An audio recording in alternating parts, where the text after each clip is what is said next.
The snow had come early that year, cloaking the prairie in a silence thick as morning. It fell soft at first, like the gentle touch of a remembered hand, then harsher, crueler, until the wind howled like a widow in the dark. The cabin stood half swallowed by drifts, timber joints groaning with the weight of another storm. Inside, Annabelle sat in a rocking chair that creaked faintly with her motion, arms wrapped around two swaddled infants who fussed against her breast. The fire had gone to embers. She hadn't the strength to fetch more wood just yet. Her hands, raw and cracked from cold and work, rested lightly over the babies as they fed. Their little mouths latched weakly. Their breaths fogged the air, even indoors. She pulled the blanket higher, tighter, as if she could shield them from the biting wind seeping through the walls, through the very bones of the home her husband had built. Then left. It had been 19 days since Thomas rode out for town. He'd said he'd return before dusk. A simple errand, supplies, a doctor maybe, if one could be spared. 19 days.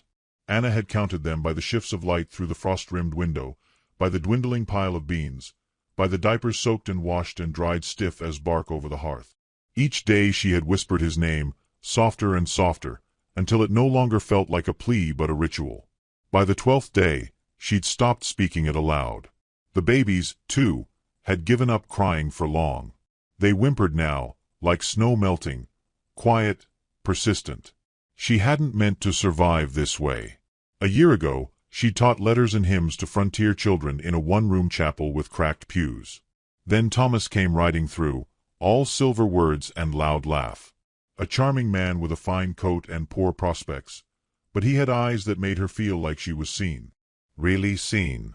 She hadn't known then how love could turn thin in the wind, how charm could curdle when faced with real weight. He'd praised her strength when they courted, then cursed it after she'd birthed 2 lives into the world with blood and grit and not a cry louder than needed. Twins, no less. A boy and a girl. He hadn't even looked at them properly before riding off. The wind clawed at the window. Anna shifted, her body aching in too many places to count. She moved with care, placing the sleeping twins back into the cradle fashioned from a trunk, lined with torn flannel and pine boughs. The boy, Will, stirred and sighed. The girl, Elsie, didn't move at all. She was the quieter one. Anna feared that sometimes. She pulled on her boots slowly, wrapping strips of burlap around the toes where leather had split. There was still wood out back. She would fetch some before night fell too deep. Before the babies grew cold. Before she grew too still. Each step outside was an effort, her figure nearly erased in the blowing snow. She moved like a woman who had been both buried and born again. The axe waited by the stump, half buried. She pried it free and worked quickly, numbly.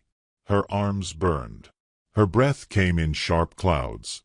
When she returned, cheeks red as rose hips and fingers clumsy, she found the cradle silent.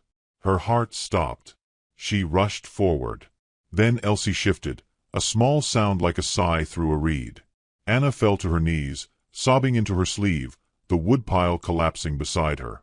The fire was rekindled with trembling hands. She pressed the children close once more, whispering nonsense songs into their hair. The world outside howled. Inside, she kept the flame. Night came down like a curtain. No moon, just shadow and wind and a woman who no longer waited for anything but sunrise. She sat in the rocker again, her body hollow, yet stubbornly alive. She let the memories come because she was too tired to push them away. Thomas on their wedding night, drinking too much, laughing too loud. Promising her a home of her own, far from judgmental townsfolk. Promising they'd never be poor. Promising he'd never leave her, no matter what. Promises that now felt like bits of broken glass buried in her skin. They had come here last spring, riding in a wagon with borrowed wheels. The land was his uncle's, left unused and unloved. Thomas said they'd make it their own. He tried at first, in the way boys try to become men too quickly. Chopped wood, dug a shallow well. When she told him she was with child, he kissed her belly. When she told him it was 2 heartbeats, he drank for 3 days and broke the table with his fist. After the babies came, he had stopped touching her. Stopped looking at her. He'd taken the last horse and left before first light. She remembered the wind that day too, not as sharp, but it carried something bitter. Now she knew what it was, leaving. Anna did not cry again. Her tears had dried somewhere back in week 2. She lay beside the cradle, one hand inside, touching each child. They were warm still. That was all that mattered. Let the world freeze over. She would remain. She woke to a strange sound. Not the babies. Not the wind. A crunch. Snow, compressed under weight. Her body went rigid. She rose slowly, pulling the rifle from above the mantel. It was too heavy for her arms in this state, but she steadied it anyway. Moved to the window. Peered through frost. There was nothing. But she knew. Someone was out there. Or something. Coyotes had circled once before, but only in the distance. This was closer. Slower. A two-legged kind of tread. She stayed by the window a long time, until the cold bit too deeply through the cracks. She banked the fire higher and held the rifle as she dozed, never truly sleeping. The next morning was worse. The cold had taken another inch of breath. Will had a faint cough. Anna ground what little oats remained into paste, mixing in melted snow. Her strength dwindled faster than the food. She gave more to the children, less to herself. She'd stopped expecting salvation. It was a dangerous thing, expecting. So when she heard the knock, she didn't believe it at first. Not a hard knock. Just one. Like wind might make. Then another. She moved to the door, rifle in hand, body stiff as a plank. She opened it a crack. There stood a man. Snow on his shoulders. Beard frosted. Eyes the color of dusk. A mule stood behind him, quiet as a stone. He didn't speak. Just looked at her. Not with pity. Not with hunger. With something harder to name. She looked back, rifle unmoving. Finally, his voice came, low and rasped. Saw smoke. Figured someone might need help. She said nothing. He set down a small sack. Then turned, walking away. She watched him disappear into the snow. She stood there a long moment before dragging the sack inside. Oats. Dried apples. A clean cloth. She did not know what to make of it. That night, she sat by the fire again, babies bundled in her arms, the fire crackling just a little brighter. She rocked and rocked, her breath steady, her thoughts curling like smoke. She did not know who the man was. She did not know why he'd helped. But for the first time in 19 days, she didn't feel entirely alone. And the snow, though still falling, seemed to land just a little softer. The blizzard did not end. It only shifted, a white breath rolling over the hills, cold as regret and twice as persistent. Days passed in long, bone-deep silences. Anna stopped counting. Time was no longer something she measured by light but by warmth. The warmth of the twins' skin against hers, the faint heat of the hearth, the small sack of food left behind by the stranger. She had not seen him again.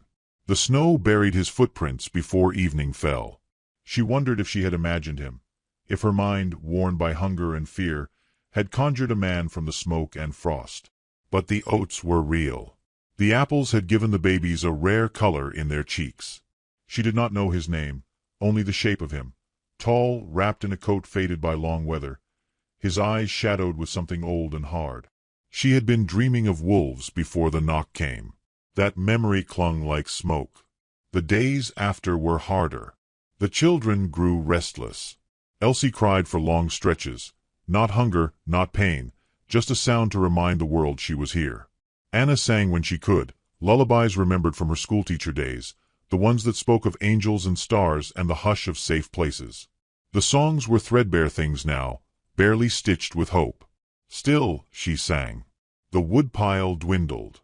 Anna rationed it, letting the fire die in the night and rekindling it with morning frost still on her lashes. Her own body felt slow, like something half frozen and half awake. She walked with care, no longer trusting her knees. Her hands had a tremor now, one she hid from herself.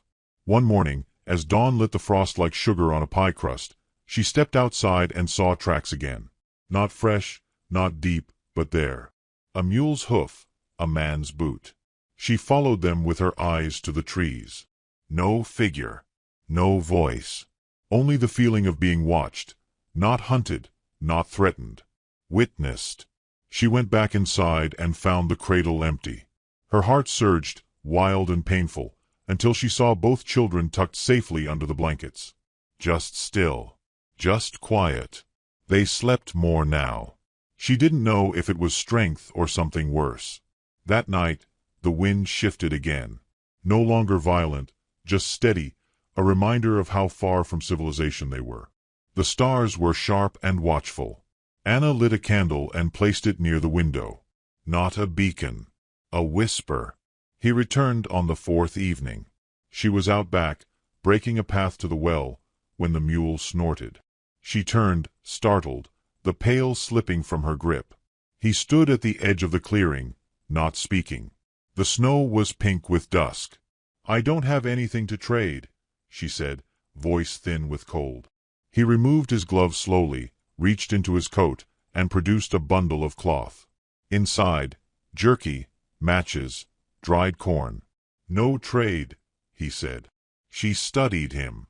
His beard was fuller now, touched with ice. His face was pale, but not sickly. He looked like a man who had not slept well in months. "Then why?" she asked. His eyes met hers, soft but unreadable. "You've got young uns," he said. Didn't seem right. She took the bundle. He didn't wait for thanks. That night, she fed the children with broth made from the corn. The warmth in their bellies quieted them. Anna sat longer by the fire, fingers curled around the cup, her mind tracing the shape of the stranger's voice. Low. Gravel smooth. Something about it reminded her of river stones, worn, enduring. In the morning, she found footprints again. He had slept nearby. She hadn't heard him. She watched for him after that, though she did not admit it. Each morning she checked the trees. She left out a bowl of food once, tucked inside a wooden crate near the stump. The next day it was gone. No note. No trace.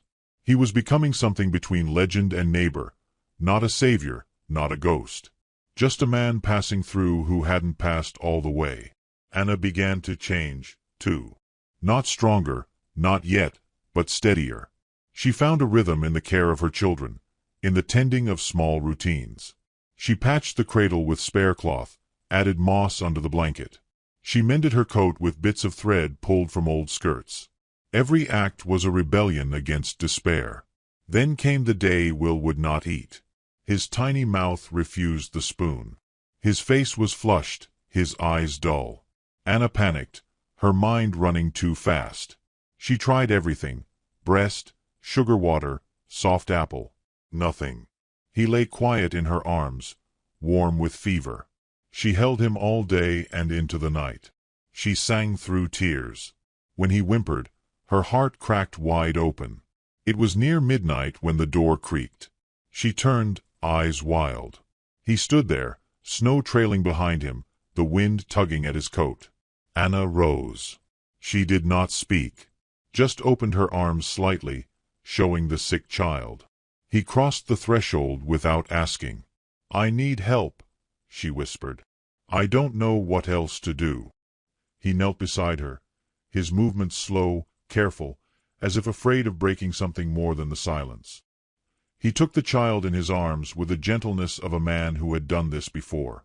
His thumb brushed the boy's cheek. He listened to the wheeze in the chest. "Got a fever," he murmured, "but still breathin' good. He's fightin'." Anna nodded, unable to speak. He unwrapped a scarf from his neck, laid it beneath Will's head. Then he stirred the coals, added wood, banked the fire hotter. From a pocket, he pulled a tin flask, poured out a bitter-smelling liquid. "Just a dab," he said. "Rub it on his chest." She obeyed. The scent filled the cabin. Pine, bark, something sharper. The boy stirred, coughed once. A good cough. Anna felt her knees weaken. She sat on the floor, holding Elsie tight. The fire glowed bright and steady. The man did not speak again that night. He watched over the cradle until dawn, then rose, stretched, and went to the door. "Will you come back?" she asked. He looked at her, and something in his face softened. Not quite a smile, but near enough. "Reckon I will," he said. After he left, Anna sat in the morning light and wept. Not from fear. Not from grief. From something she hadn't felt in a long time. Not safety, but the idea of it. She learned his name the next time he came. He brought flour, dried berries, a shirt for the boy. When she asked, he said simply, "Elias." She said hers, "Annabelle." He nodded like he already knew. They did not speak of why he helped, nor of where he'd been.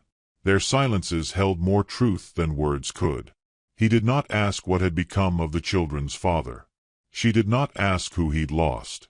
But she saw it, in the way he looked at the fire too long, in the way his hands lingered near the babies' heads, not touching, but remembering. Days passed. His visits were not regular, but frequent enough that the sound of the mule's breath outside no longer startled her. He fixed the door latch without asking, rehung the kettle hook. She gave him coffee once, weak and bitter, and he drank it with gratitude in his eyes. One day, the wind eased. The sky cracked open blue. Anna stood outside, baby on her hip, and breathed deep. Elias approached, slower than usual. He looked tired. She noticed the limp in his gait for the first time. "You hetin'?" she asked. He shrugged. "Old break. Cold makes it bark." She looked at him a long moment. "You shouldn't be out here, not limpin'. What if you don't make it next time?" He tilted his head. "Ain't plannin' not to." She stepped forward. "I could spare a bedroll by the fire," she said. "One night. If you wanted." His eyes met hers, cautious, surprised, grateful. "Maybe tomorrow," he said. "Suppose I'll bring more wood." That night, she watched the fire longer than usual. She whispered stories to the twins about men who kept their word and women who stood through storms. About kindness that arrived quiet, wrapped in snow. Elsie slept first. Will followed, stronger now. Anna looked out the window. The snow still fell, but slower now, drifting like feathers instead of knives. And somewhere beyond the dark trees, she knew Elias was still watching the smoke. The cold eased its grip, but only by degrees. It was the kind of winter that never truly lifted, only softened around the edges, like a wound scabbing over. The snow still covered the world in white hush, but the wind had gentled, and for the first time in weeks, the trees no longer moaned under the weight of ice. Anna stood at the window, one palm pressed to the glass, watching the line of trees beyond the clearing. Her breath clouded the pain. Behind her, the fire crackled low, and the twins dozed in their cradle, full-bellied and pink-cheeked from rest. She had begun to mark time again, not by dates or days, but by the rhythm of Elias's visits. He never came the same day, never announced himself, but always arrived when she needed him most.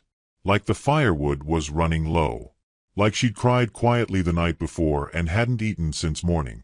He seemed to move with the pulse of something older than intention.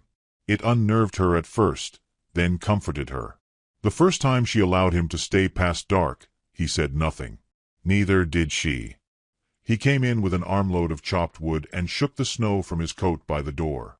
She stirred a pot of cornmeal on the stove, feeding it slow, her eyes fixed on the flame. "You'll sleep here tonight," she said, voice steady, not offering, not asking. He glanced at the cradle, then back to her, nodded once. "I'll bed down by the fire," he said, already unwinding his scarf. She handed him a folded quilt without comment. Her fingers brushed his. A flicker passed between them, not heat, not cold. Recognition. The night passed quiet. She woke once to the baby's stirring, and in the fire's light, she saw Elias sitting up, elbows on knees, eyes watching the orange glow as if it might speak some long-lost answer. He didn't see her watching. She didn't speak. In the morning, she found coffee already brewed, firewood stacked near the hearth, and Elias stepping outside to feed the mule. He moved with a quiet familiarity now, not as a guest, not as a man seeking thanks, but as someone who understood the shape of a life half held together and chose to hold it too. That morning, When she poured the last of the cornmeal into the pot, he noticed. "You're near out," he said. She nodded. "I've been stretching it thin.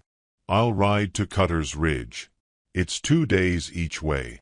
You don't have to." He looked at her then, long and quiet. "I know." When he left, Anna stood in the doorway longer than she meant to, watching the mule's ears flick as it disappeared into the snowbound trees. She felt the cold bite her skin, but deeper than that, she felt something tug inside her, a thread connecting her to the man who walked away, but not out of her life. The days that followed stretched like tightrope.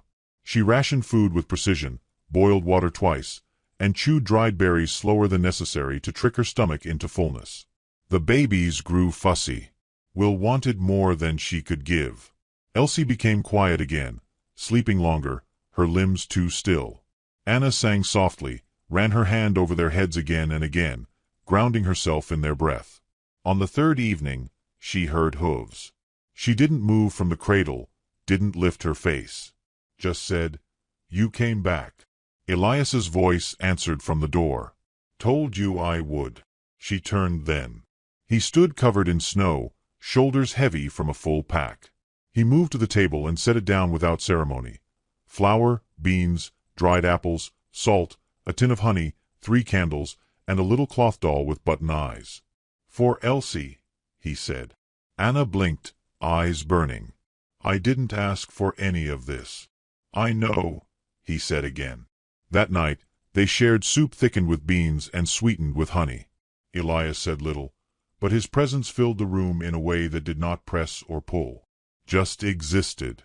Anna found herself watching his hands. They were strong, rough-skinned, but moved gently, deliberately. He cradled the doll once before setting it near Elsie's head. Later, when both children were sleeping, she asked the question that had circled her mind for days. "Did you have a child?" Elias didn't look at her. His gaze rested on the fire. "I did." She waited. He didn't continue. Anna leaned back, drawing the shawl tighter around her shoulders. "I'm sorry," she said softly. He nodded.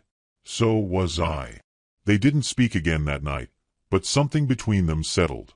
Not closer. Not yet. But steadier. Like 2 pieces of driftwood bumping along the same current, not tethered, not joined, but traveling beside each other just the same. In the days that followed, Elias became a fixture in the cabin. Not a guest, not a resident, just a man who made space for her burdens. He carried water without being asked. He fixed the creaking hinge on the cradle. He patched a hole in the roof with tar cloth and nails from his own saddlebag.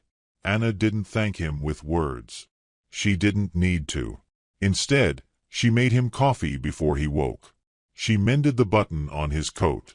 She wrapped a biscuit in cloth and tucked it into his hand when he stepped outside. They began to share silence like a meal. One afternoon, as the sun filtered through the cloud bank like a soft candle glow, Anna sat beside the cradle sewing a new lining for the baby quilt. Elias carved something at the table, his knife steady, his brow furrowed. "You don't talk much," she said. He looked up. "Neither do you." She smiled. "The smallest thing. But it stayed." "You always been like that?" "Not always," he said. "Grief took my words. Took most things. I know how that feels." He nodded. "What happened to her?" Anna asked, barely a whisper. Elias didn't answer at first. The knife stilled in his hand. He looked toward the window, toward the place beyond trees where nothing but winter lived. "River swelled," he said finally. "Came fast. Wasn't supposed to rain that much." His voice broke like thin ice. "My wife and little girl. I was fixing fence. Came back too late." Anna's eyes filled. "I'm so sorry." He didn't meet her gaze. "Ain't your sorrow to carry." "But it matters," she said. "What you lost." He stood then, walked to the fire, placed another log. "I ain't been in a home since," he said. She rose, crossed to stand beside him. "This one's not whole," she said. "But it's warm," he replied. Neither spoke for a long while. But when he turned, his fingers brushed hers. Not accident. Not presumption. Contact. Small. Brave. The next morning, she found the carving on the mantel. A tiny wooden cradle, smooth and simple, the grain of the wood shining. She said nothing, just touched it and breathed. One evening, a knock came loud and harsh. Elias reached the door first, body tensed, hand hovering near the rifle. A man stood outside. Rough beard. Bitter eyes. Dust-coated hat. "You Annabelle?" She stepped beside Elias. "I am." The man spat to the side. "Name's Jed. Thomas's cousin. Came to collect what's his." Anna didn't flinch. "Thomas is gone. This is my land now." Jed laughed. "Ugly sound. He said he'd be back. Told me so. These brats his." Anna stepped forward, chin high. "They're mine. And you got no claim." Jed's gaze flicked to Elias. "Who's this?" "New bed warmer." Elias didn't move, but something sharp lit behind his eyes. "I'm the one who'll bury you if you try to take what ain't yours," he said. Jed studied him. Something in the way Elias stood, quiet, sure, unsettled him. He spit again. "I'll be back," he muttered. "With paper and men." Anna waited until he was gone before she turned. "He'll come again." Elias nodded. "Let him." She looked at him, her voice tight. "I won't leave. You won't have to." She sat that night by the fire, both children asleep, the wind rising outside once more. Elias poured her tea, hands steady, eyes watchful. "You don't need to fight this alone," he said. She looked at him. "I don't know how not to." "Then I'll remind you." In that moment, she believed him. The storm outside wailed, but inside it was warm. A place of quiet, of survival, of beginning. And between them, something more than silence began to take root. The days had grown longer. Not by much, but enough for Anna to notice the way the sun lingered on the horizon now, casting gold instead of gray. The snow no longer fell in sheets but in soft, scattered flurries. Icicles dripped steadily from the roof's edge, and beneath them, a small patch of earth had begun to show. Brown, damp, and stubborn, it reminded her of her own heart. Inside the cabin, the rhythm of life had settled into something less fragile. Anna rose before the babies stirred, fed the fire with practiced grace, boiled water, and prepared a thin breakfast of whatever Elias had managed to trade or trap. He brought a hare once, and she stewed it slow with onions and wild herbs. Another time, he returned with flour wrapped in canvas and a wedge of hard cheese. Each arrival was wordless proof that he'd come back, not out of obligation, but choice. Elias no longer slept by the fire only. Anna had made up a bedroll on the far side of the room, beside the shelves where she kept the children's clothes. He never overstepped, never touched what wasn't his, but each evening his presence grew less like a visitor's and more like a piece of the place. One morning, she caught him humming. Just a low, tuneless sound as he repaired the latch on the barn door. It made her pause in the act of hanging laundry. He looked up, startled, as if he'd revealed too much. "I used to sing," he said quietly, "back when my girl was little. Mostly to put her to sleep." Anna smiled, soft and real. She must have felt safe. He didn't answer, but she saw it in his eyes, that grief that never left, only stepped aside now and then to let other things breathe. She walked to him, pressing a button into his palm. "It came off your coat," she said. He turned it over like it was something precious. Their hands touched. He didn't let go right away. That night, after the children were fed and sleeping, she stepped outside to breathe the clean dusk air. Elias followed. They stood side by side, the porch creaking beneath their boots. The sky was pink-streaked, stars just beginning to pierce the veil. "I forgot what color looked like," she murmured. He nodded slowly. "Been gray a long while." They didn't touch, but the space between them thinned. "I used to be a teacher," she said after a while. "Taught out of a church school. Loved it. I thought I'd always be there in town, surrounded by books and children's voices. What happened? I married Thomas," she said simply. He had dreams. Said we could have a place of our own. I wanted to believe in something wild. And now, she glanced back at the glow inside the cabin. Now I believe in what stays. Elias looked at her with a depth that made her breath catch. And do you believe I'll stay? She didn't answer right away. I believe you've already chosen to, she said. Every day you show up, it tells me so. He stepped closer. Not imposing, just present. Solid. Warm. Anna, he said, her name soft on his tongue, like something sacred. She looked up. You saved more than the children, she whispered. You brought the world back in pieces. He raised his hand, hesitant. She leaned into it as his fingers brushed her cheek. I ain't whole, he said. And I won't ask you for anything you can't give. I'm not whole either, she replied. But I'm learning to feel again. Their foreheads touched, just lightly. No kiss. Just breath and silence and something blooming unseen. The next day brought trouble. A rider came at noon, a different man than before, grizzled, mean-eyed, with a badge pinned to his coat and a sneer already forming. Said I was sent by Jed. Claims this property's under dispute. Belongs to the Hayes family. Anna stood in the doorway, arms crossed. Elias was by her side, silent and steady. This land was never lawfully filed, the man said. Could be repossessed. Could be cleared if deemed abandoned. Anna's voice didn't waver. It's not abandoned. I live here. With my children. And this home was built by my own hands. The man looked past her at Elias. You her husband? No, Elias answered calmly. But I stand with her. The officer spit on the ground. Then you'd better prepare for legal company. Jed's got money now.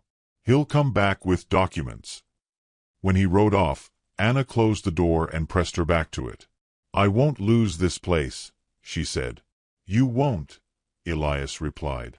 But she could see the strain in his face. That evening, she found him pacing near the woodpile, fists clenched. She approached him quietly, touched his arm. What are you thinking? He exhaled. Thinking how men use paper to steal what they can't earn. Thinking how I've already lost one family. Won't lose another. Her breath caught. Is that what we are? He turned to her, eyes open, raw. You are.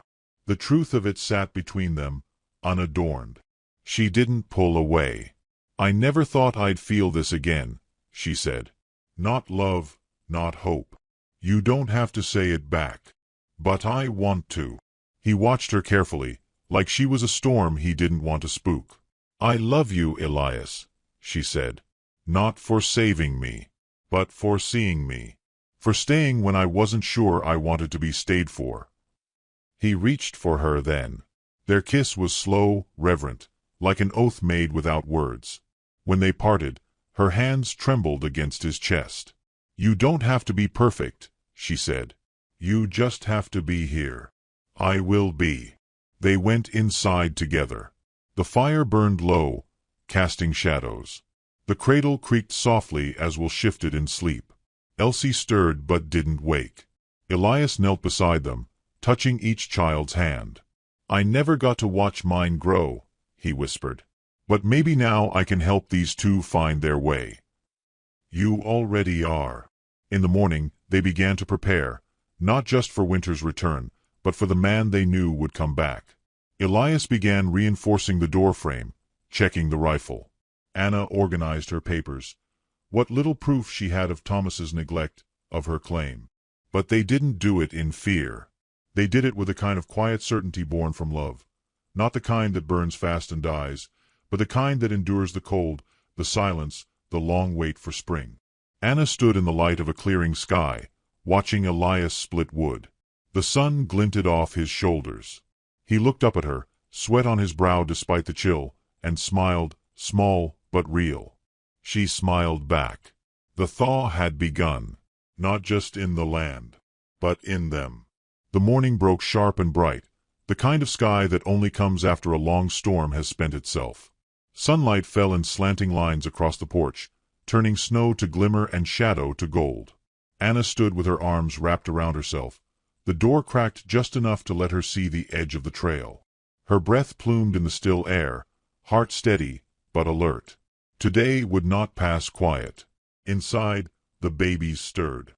Will murmured, reaching in sleep, and Elsie blinked up at the ceiling with the soft confusion of morning. Elias had risen early, already outside preparing, stacking wood close to the door, checking the rifle, moving with a calm that cloaked something deeper. Not fear, not exactly. A readiness. They had known he would come back. Jed Hayes was not a man to leave matters unfinished.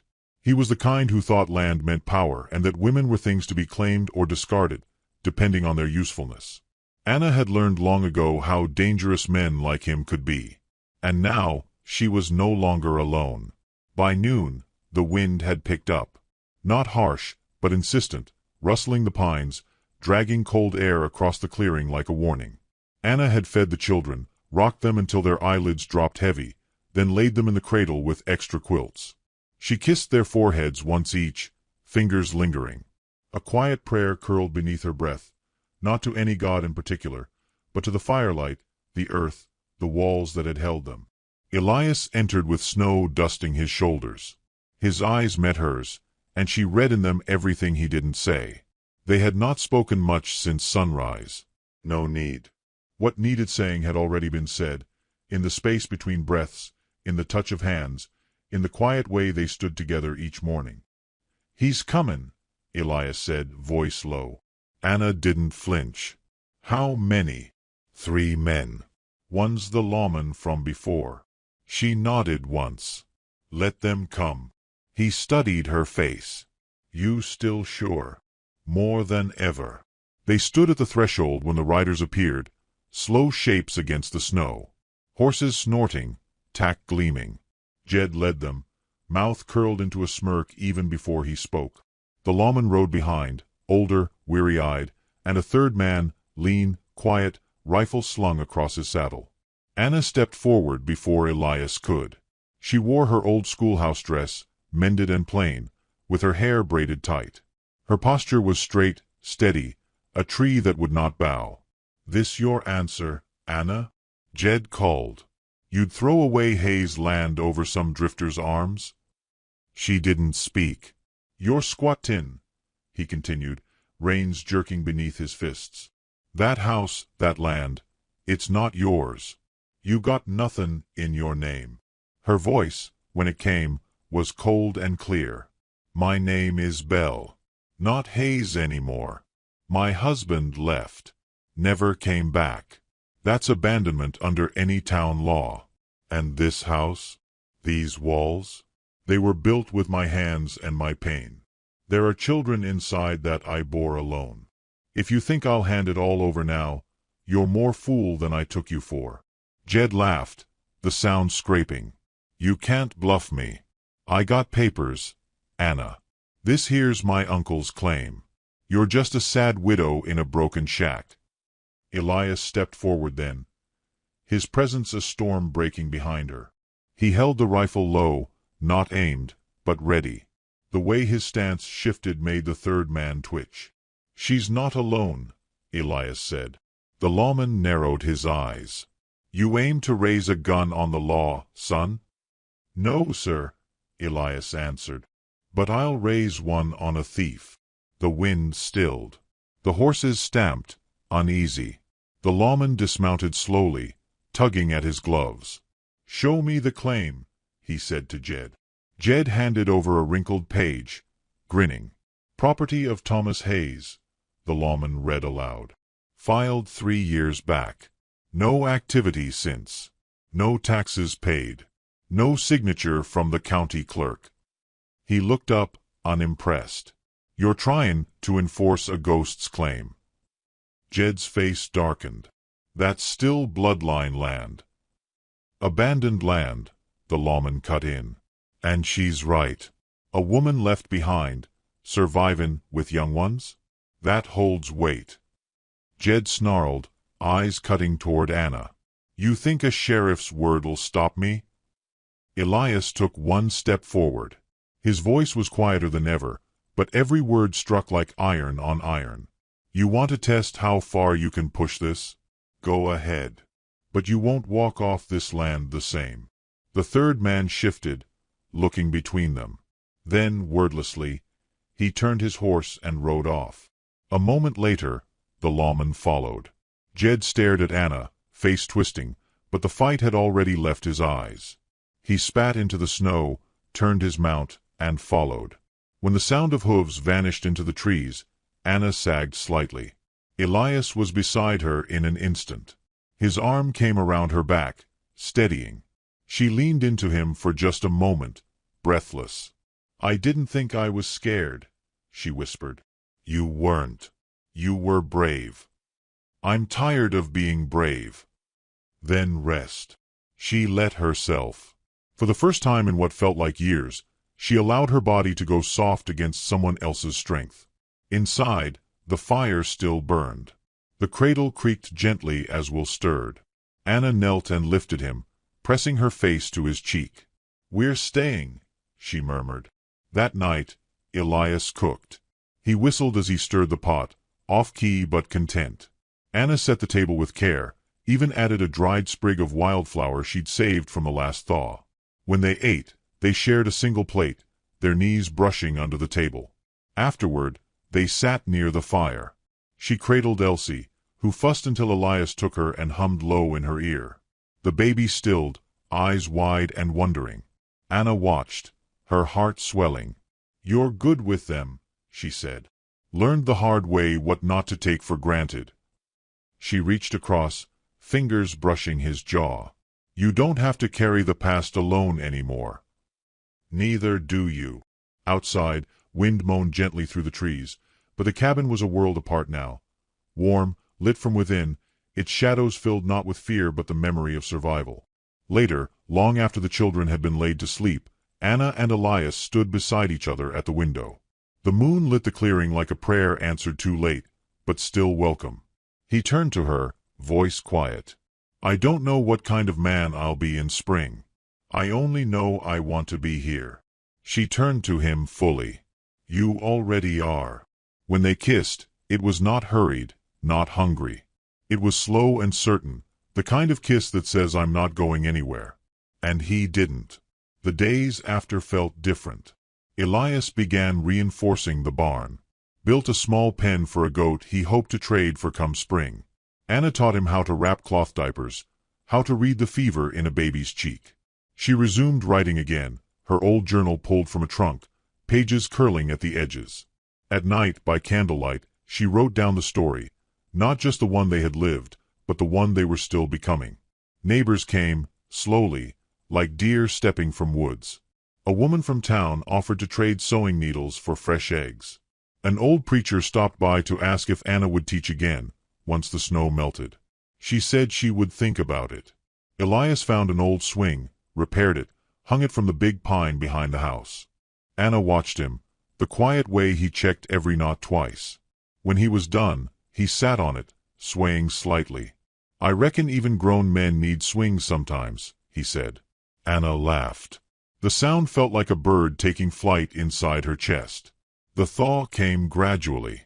First the snowmelt, then the crocus flowers pushing through dark earth, then the slow greening of the trees. One morning, Anna opened the shutters to find the whole clearing alive with birdsong. She stepped outside barefoot, cradling Elsie, and breathed in deeply. Elias joined her with Will in his arms. The cabin stood behind them, strong, unchanged, and yet somehow transformed. Not just a shelter now. A home. They watched the sun rise together.